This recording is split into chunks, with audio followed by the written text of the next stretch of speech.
तो गाइस मैं हूं अंकित और आप देख रहे हैं रेसलिंग फैंस नेटवर्क। शुरू करते हैं गाइस अपनी बातों को हम लोग सबसे पहले CM Punk and Monday night raw of air से। तो आज मंडे नाइट रॉ खत्म होने के बाद हमें सीएम पंक देखने को मिले। सीएम पंक आते हैं जब कोडी रोड्स रिंग के अंदर रहते हैं, जे उसो के साथ कोडी रोड्स इंट्रोड्यूस करते हैं सीएम पंक को। वहाँ की क्राउड काफ़ी ज़्यादा खुश हो जाती है बिकॉज उन्हें सीएम पंक इंजरी के दौरान भी देखने को मिले। सीएम पंक आते हैं, थोड़ा गले वाले मिलते हैं कोडी रोड्स वगैरह से, उसके बाद एक प्रोमो कट करते हैं। वहाँ पे प्रोमो के अंदर वो ज़्यादा कुछ नहीं कहते हैं, लेकिन हाँ एक बहुत ही मेजर चीज़ उन्होंने कह दी है। कहते हैं कि यहाँ पे जब अगला डब्ल्यूडब्ल्यूई का शो होगा तो उस टाइम आप मुझे देखोगे बूट्स के अंदर, मेरे रेसलिंग बूट्स में, यानी कि मैं कंपीट कर रहा हूँगा। तो ये इन्होंने एक बहुत बड़ी बात कही है। अब डब्ल्यूडब्ल्यूई पता नहीं अगला शो यहाँ पे कब होस्ट करेगी, लेकिन जब भी करेगी प्रॉमिस करते हैं सीएम पंक कि वो उस टाइम पे रेसल करेंगे।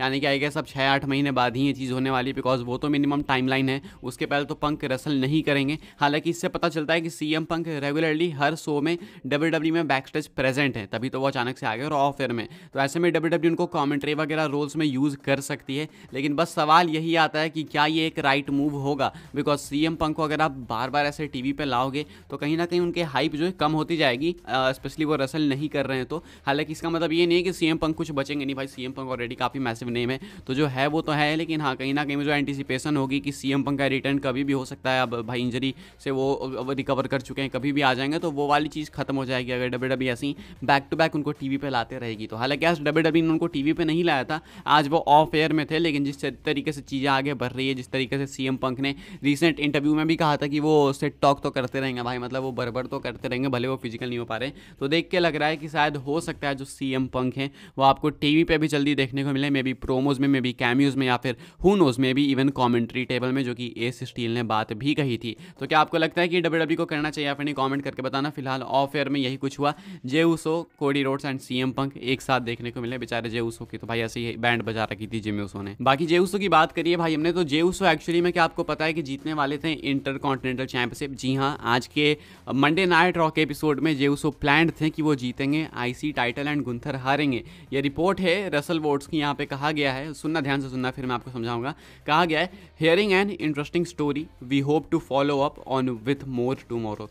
Source states there were multiple people within the company under the impression Jey Uso was winning the Intercontinental title tonight on Raw. I'm told that as late as 6 p.m. this was the direction on various show rundowns within the creative and digital departments. तो यहाँ पे Russell votes का कहना है कि एक बहुत ही interesting story सुनने में आ रही है।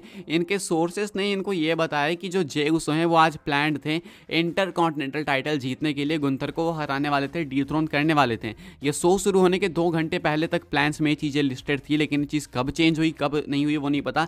लेकिन जे उसो लिस्टेड थे कि वो जीतेंगे टाइटल, वो नए चैंपियन बनेंगे, ये कुछ बताया जा रहा है। अब ऐसे में डब्ल्यूडब्ल्यूई ने ऐसा क्यों करा, प्लान क्यों चेंज करा, मैं आपको अपने ओपिनियंस बताता हूँ। ये रिपोर्ट तो अभी इतनी है, इसके आगे और निकल के सामने आएगी तो मैं आपको बताऊंगा। अब देखो गाइस, जहाँ तक मुझे लगता है ना कि डब्ल्यूडब्ल्यूई ये टेस्ट कर रही है कि भाई ये न्यूज़ वगैरह लीक कौन कर रहा है, बिकॉज बहुत सारे लोग स्पेकुलेट कर रहे हैं कि हो सकता है डब्ल्यूडब्ल्यूई ऐसी अफवाहें अंदर अंदर में फैला रही हो खुद में जानबूझकर, ताकि पता चले कि ये चीज़ लीक कहाँ से हो रही है, एंड उसके बाद जो उन्हें करना है गुंथर को रिटेन कराना है वो तो वो करा ही देंगे। तो ऐसे में ये हो सकता है, एंड ये काफ़ी आप सोचो ना कि इलॉजिकल सा हो जाएगा। गुंथर की रेन इतनी ज़बरदस्त है, ये एलिमिनेशन चेंबर से पहले का आखिरी मंडे नाइट रॉ का एपिसोड है। तो क्या आपको लगता है कि यहाँ पे गुंथर अपनी टाइटल ड्रॉप कर देंगे, यहाँ पे गुंथर को डीथ्रोन करना सही होगा? आई डोंट थिंक सो, बिल्कुल सही होता। एंड स्पेशली जब जिमी उसो के साथ आपकी फ्यूड होने वाली है तो ये करने का कोई सेंस बनता ही नहीं। तो सारी चीज़ें काफ़ी ऑब्वियस थी, लेकिन इसके बावजूद ये रिपोर्ट निकल के सामने आ रही है कि डब्ल्यूडब्ल्यूई ने इनको लिस्ट करके रखा था इंटरनली क्रिएटिव प्लान्स के अंदर कि जो जे उसो हैं वो बनेंगे इंटर कॉन्टिनेंटल चैंपियन। अब क्या है ये क्या नहीं है, जब इसके ऊपर और रिपोर्ट निकल के सामने आएगी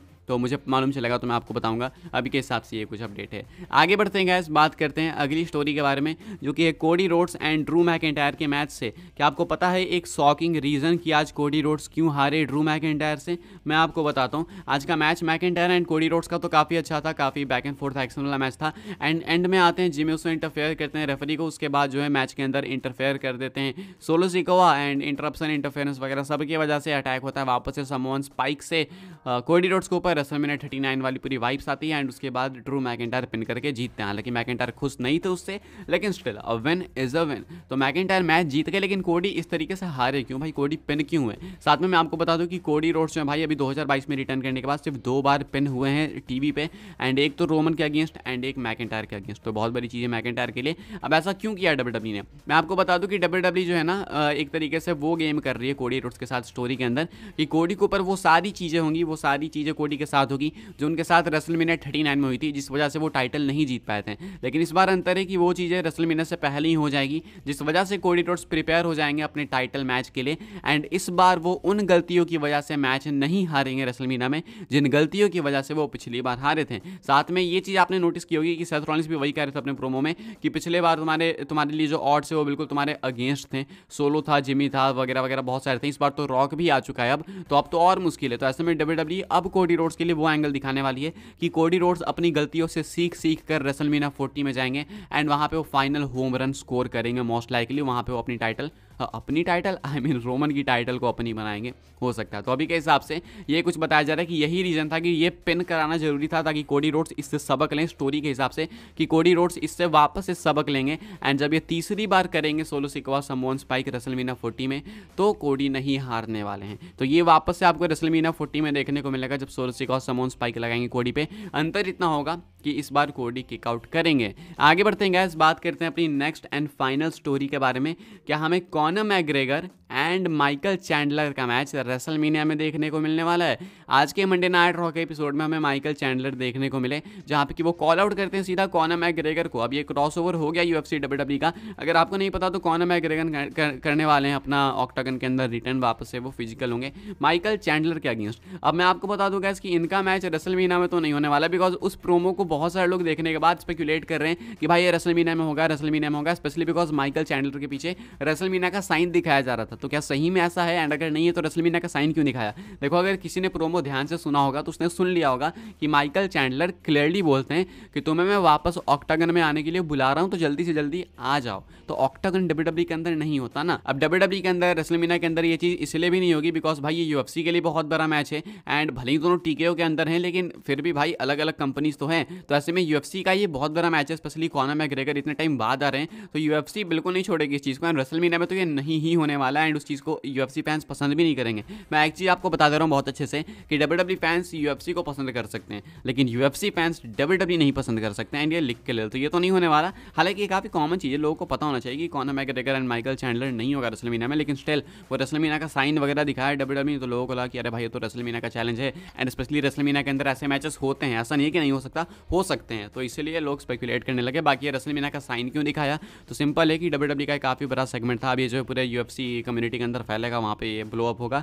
तो जब भी जहाँ भी ये ब्लो अप होगा तो ये फुटेज जहाँ जाएगी वहाँ पे रेसलमेनिया का साइन दिखेगा, रेसलमेनिया का लोगो दिखेगा, जिससे रेसलमेनिया की भी मस्त एडवर्टाइजमेंट होगी। तो एज सिंपल एज दैट, यही कुछ है अभी के हिसाब से। इस वीडियो के लिए कुछ अपडेट्स, आई होप्स आपको इन्फॉर्मेशन मिली हो तो वीडियो को लाइक करें, शेयर करें, सब्सक्राइब करें चैनल को, ताकि आने वाले टाइम के अंदर आपको और भी ऐसी डब्ल्यूडब्ल्यूई न्यूज़ रूमर अपडेट्स मिलते रहे। फॉलो कर सकते हैं आप लोग मुझे इंस्टाग्राम एंड ट्विटर पर, लिंक आपको मिल जाएगी डिस्क्रिप्शन में। ज्वाइन कर सकते हैं व्हाट्सएप चैनल को, उसके भी लिंक है डिस्क्रिप्शन में। मिलते हैं अपनी नेक्स्ट ऑफर काफ़ी इंटरेस्टिंग वीडियो में।